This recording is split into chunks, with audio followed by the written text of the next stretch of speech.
The psychology of money മോർഗൻ്റെ മനോഹരമായ പുസ്തകമാണ്. ഈ സാമ്പത്തിക ഭദ്രത, ഫിനാൻഷ്യൽ ക്യാപിറ്റൽ എന്നത് ജീവിതത്തിൽ വളരെ പ്രധാനപ്പെട്ട കാര്യമാണ്.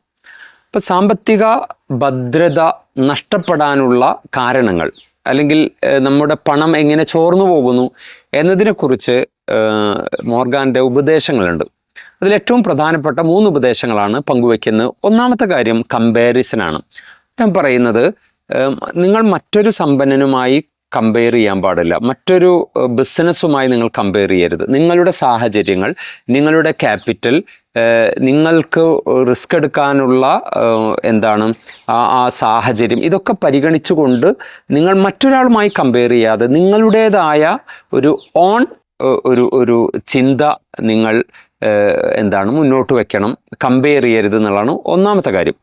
രണ്ടാമത് അദ്ദേഹം പറയുന്ന പ്രധാനപ്പെട്ട ഒരു കാര്യം വലിയ റിസ്ക് ഒഴിവാക്കണം എന്നുള്ളതാണ്. ഇപ്പോൾ പുതിയ പിള്ളേർ ബിസിനസ്സിലേക്ക് പ്രവേശിക്കുമ്പോൾ അവർ വലിയ സ്വപ്നങ്ങൾ കണ്ട് അങ്ങനെ വലിയ റിസ്ക് അവർ ഏർപ്പെടും.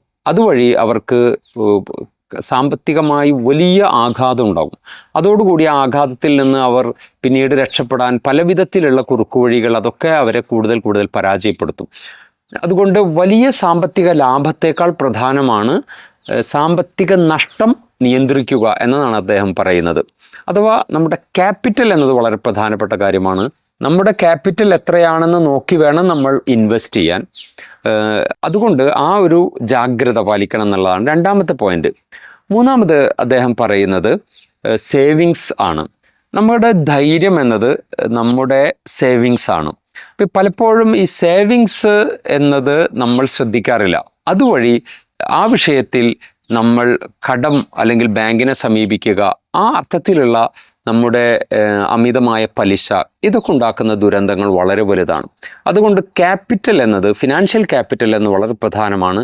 നിങ്ങൾ ദാനധർമ്മം ചെയ്യുമ്പോൾ വരെ ജാഗ്രത പാലിക്കണം എന്ന് പഠിപ്പിച്ച ഒരു വേദഗ്രന്ഥമാണ് ഖുർആൻ. വല്ലദീന ഇദാ അൻഫഖു ലം യുസ്രിഫു വലം യഖ്തുറു വകാന ബൈന ദാലിക ഖവാമ. നിങ്ങൾ സ്വതക്ക ചെയ്യുമ്പോൾ, ദാനധർമ്മം ചെയ്യുമ്പോൾ അമിതമാകരുത് എന്ന് ഖുർആൻ പഠിപ്പിക്കുന്നുണ്ട്. അഥവാ ദാനധർമ്മം പോലും നിങ്ങൾ ജാഗ്രത പാലിച്ചു കൊണ്ടുവേണം ചെയ്യാൻ. കാരണം ഈ സാമ്പത്തിക ഭദ്രത അല്ലെങ്കിൽ ഫിനാൻഷ്യൽ ക്യാപിറ്റൽ എന്നത്, സേവിങ്സ് എന്നത് ഒരാളുടെ നട്ടെല്ലാണ്. വലാ തുസ്സുഫഹ അംവാലക്കും അല്ലത്തി ജഅലല്ലാഹു ലക്കും ഖിയാമ.